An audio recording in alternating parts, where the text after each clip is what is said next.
Hello guys, welcome to our channel. So ఇవాల్టి ఈ వీడియోలో what we are going to discuss is CAG, Comptroller and Auditor General of India. ఏమంటామండి? CAG. అయితే ఇది ఏ పార్ట్లో వస్తుందండి? Part 5 which is union government పార్ట్లో వస్తుందండి. అయితే ఆర్టికల్స్ ఏమేమి వస్తాయి అని అంటే ఆర్టికల్ 48 to 151. మామూలుగా పార్ట్ 5లో చూసుకుంటే మనకి ఆర్టికల్స్ 52 నుంచి 151 వరకు ఉంటాయి. అందులో లాస్ట్ 4 ఆర్టికల్స్ 148 to 151, ఈ లాస్ట్ 4 ఆర్టికల్స్ అనేవి క్యాగ్కి సంబంధించినవండి. ఓకే, అయితే దీని గురించి ఒకసారి డీటెయిల్గా చూద్దామా? ఆర్టికల్ 148లో ఏం మెన్షన్ చేశారు అని అంటే there shall be a CAG of India. A and the అనేవి సింగులర్స్కి యూజ్ చేస్తామండి. అంటే ఖచ్చితంగా ఒక క్యాగే ఉండాలి. 0 ఉండొచ్చు అంటే ఉండకూడదు, 2 ఉండొచ్చు అంటే ఉండకూడదు. There shall be a CAG of India, only ఒక క్యాగ్ మాత్రమే ఉండాలి. నెక్స్ట్ చూస్తే అతని అపాయింట్మెంట్ అండి. ఎవరు అపాయింట్ చేస్తారు అని అంటే ప్రెసిడెంట్ అండి, by warrant under hand and seal. అంటే ఇతనిని అపాయింట్మెంట్ చేసేటప్పుడు ఎటువంటి అపాయింట్మెంట్ లెటర్ ఇవ్వరు. ఆ అపాయింట్మెంట్ లెటర్ మీద గవర్నర్ లాగా ఇతను కూడా సంతకం చేయరు. గవర్నర్ కూడా సేమ్ హ్యాండ్ అండ్ సీల్ ద్వారా వారెంట్ అనేది ఇష్యూ చేస్తారు. అలాగే క్యాగ్ కూడా హ్యాండ్ అండ్ సీల్ ద్వారా వారెంట్ అనేది ఇష్యూ చేస్తారు. అంటే ఏంటి అని అంటే ఈ వారెంట్ మీద ఎటువంటి సైను అవసరం లేదండి, డైరెక్ట్గా వారెంట్ ఇష్యూ చేస్తారు దట్ హీజ్ ఆర్ క్యాగ్ అని.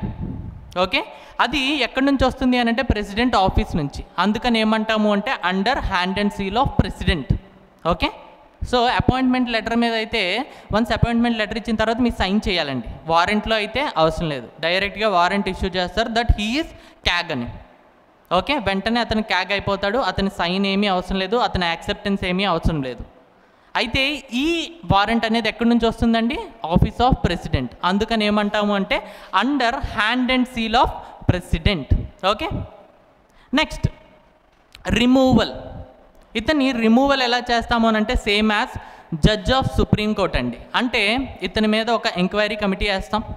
ఒకవేళ ఎంక్వైరీ కమిటీలో అది ప్రూవ్ అయింది అనుకోండి, ఓకే, ప్రూవ్ అయితే వెంటనే ఆ రిజల్యూషన్ అనేది మనం ఏం చేస్తామంటే పార్లమెంట్లో ఇంట్రడ్యూస్ చేస్తాం. పార్లమెంట్ ఎప్పుడైతే దాన్ని స్పెషల్ మెజారిటీతో పాస్ చేస్తుందో వెంటనే ఇతన్ని రిమూవ్ చేస్తాం అనమాట. ప్రెసిడెంట్ దగ్గరికి వెళ్తుంది, president through presidential order he'll remove CAG. అయితే గ్రౌండ్స్ కూడా సేమ్ అండి. ఏంటి అని అంటే ఇన్ఎఫిషియన్సీ, సేమ్ సుప్రీంకోర్టు జడ్జిని తీయాలన్నా కూడా ఈ 2 గ్రౌండ్సే అండి. ఒకటి inefficiency, second one proven misbehaviour. Okay, so first one inefficiency, second one proven misbehaviour. And manner వచ్చేసి సేమ్, ఎంక్వైరీ కమిటీ వేస్తారు, అది ప్రూవ్ అయితే పార్లమెంట్లోకి వెళ్తుంది, పార్లమెంట్లో స్పెషల్ మెజారిటీతో పాస్ అయితే ప్రెసిడెంట్ దగ్గరికి వెళ్తుంది, president through a presidential order he will remove CAG. Next oath and affirmation. అంటే ప్రమాణ స్వీకారం ఎవరు చేయిస్తారు అని అంటే ప్రెసిడెంట్. ఒకవేళ ప్రెసిడెంట్ లేకపోతే అతను ఎవరో ఒకరిని అపాయింట్ చేస్తారండి. అతను ప్రెసిడెంట్ రూపంలో on behalf of president he will give administer oath to the CAG. Okay, ఇతను ప్రమాణ స్వీకారం చేయిస్తారనమాట. అయితే ఈ ఓత్ యొక్క డ్రాఫ్ట్ అనేది ఎక్కడ ఉంటుంది అంటే భరత్ అనే నేను స్టైల్లో ఒక స్పీచ్ ఉంటుంది కదా, ఆ డ్రాఫ్ట్ అనేది ఎక్కడ ఉంటుంది అని అంటే schedule 3 of your Indian constitution, schedule 3లో ఉంటుందండి. నెక్స్ట్ చూసుకుంటే శాలరీ అనేది పార్లమెంట్ డిసైడ్ చేస్తుందండి. Salary will be decided by parliament through an act. అయితే ఎప్పుడైతే ఒకరిని అపాయింట్ చేసుకుంటారో క్యాగ్ కింద, అపాయింట్మెంట్ తర్వాత అతని శాలరీ తగ్గించడానికి లేదండి. అయితే పెంచవచ్చు కానీ తగ్గించడానికి లేదు. Which means this salary is charged from consolidated fund of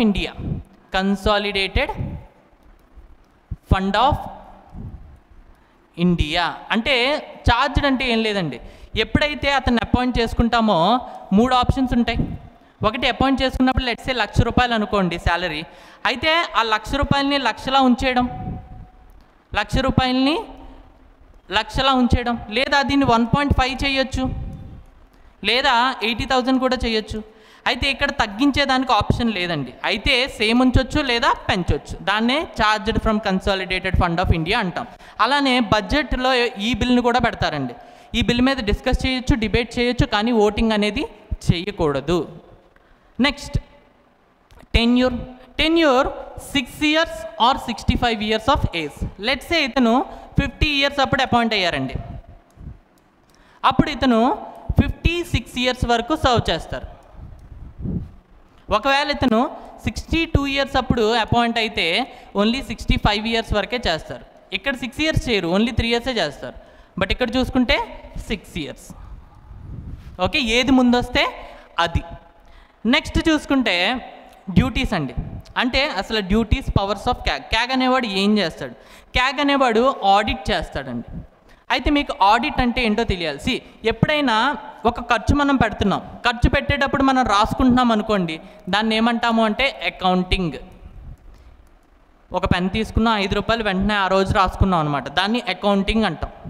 అయితే ఒక ఇయర్ మొత్తం అకౌంటింగ్ అయిపోయిన తర్వాత ఫైనల్గా ఈ ఇయర్ మొత్తాన్ని వెరిఫై చేసాము అనుకోండి, ఈ వెరిఫై చేయడాన్నే ఆడిట్ అంటాం.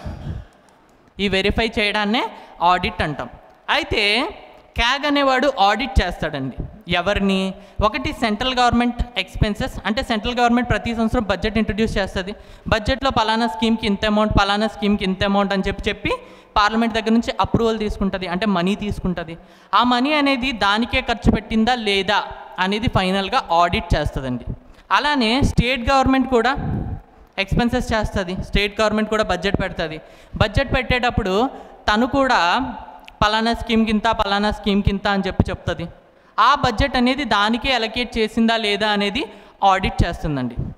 సెకండ్ వన్ వచ్చేసి పిఎస్యూస్, అంటే పబ్లిక్ సెక్టార్ అండర్టేకింగ్స్ ఉంటాయి కదండి, గవర్నమెంట్ కంపెనీస్, వాటిని ఆడిట్ చేస్తుంది. అలానే ఇట్ ఆడిట్స్ లోకల్ బాడీస్, అంటే పంచాయత్ రాజ్ కానీ అర్బన్ లోకల్ బాడీస్ని కానీ ఆడిట్ చేస్తుందండి. జనరల్గా వాళ్ళకంటూ సెపరేట్గా ఆడిట్ డిపార్ట్మెంట్ ఉంటుంది. ఒకవేళ state government audit department setup చేయకపోతే వాళ్ళు గవర్నర్కి రిక్వెస్ట్ చేస్తారు. గవర్నర్ క్యాగ్కి రిక్వెస్ట్ చేస్తారు. క్యాగ్కి రిక్వెస్ట్ చేస్తే అప్పుడు లోకల్ బాడీస్ని ఆడిట్ చేస్తుంది. నెక్స్ట్ పవర్ చూస్తే it advises president and governor format of accounts. అంటే అకౌంటింగ్ చేసేటప్పుడు వాళ్ళు ఏ ఫార్మేట్ వాడాలి అనేది, క్రెడిట్ డెబిట్ అనేది ఏ ఫార్మేట్లో రాయాలి అనేది తిని సజెస్ట్ చేస్తుందండి. ఎవరికి అని అంటే ప్రెసిడెంట్కి, గవర్నర్కి. ప్రెసిడెంట్ వాళ్ళ గవర్నమెంట్కి, సెంట్రల్ గవర్నమెంట్కి, గవర్నర్ వాళ్ళ స్టేట్ గవర్నమెంట్కి సజెస్ట్ చేస్తారు. వాళ్ళు అదే ఫార్మాట్లో అకౌంట్స్ అనేవి రాస్తారు. ఫైనల్గా క్యాగ్ అనేది ఆడిట్ చేస్తుంది. నెక్స్ట్ చూసుకుంటే వీళ్ళు ఎప్పుడైతే రిపోర్ట్స్ తయారు చేస్తారో అకౌంటింగ్ రిపోర్ట్స్, దాన్ని క్యాగ్ ఆడిట్ చేస్తుంది. ఆడిట్ చేసిన తర్వాత దాని మీద రిపోర్ట్ తయారు చేస్తుందండి. ఆ రిపోర్ట్ అనేది క్యాగ్ ఎవరికి సబ్మిట్ చేస్తుంది అని అంటే సెంటర్ రిపోర్ట్ ప్రెసిడెంట్కి, తర్వాత ప్రెసిడెంట్ పబ్లిక్ అకౌంట్స్ కమిటీకి సబ్మిట్ చేస్తాడు. అలానే స్టేట్ అయితే గవర్నర్కి, గవర్నర్ కూడా పబ్లిక్ అకౌంట్స్ కమిటీకి సబ్మిట్ చేస్తారు. ఓకే, సో ఫర్దర్గా వాళ్ళు పార్లమెంటరీ ప్రొసీజర్ అనేది స్టార్ట్ చేస్తారనమాట. So this is all about CAG. Thanks a lot for watching. Please share the video and subscribe the channel. Thank you.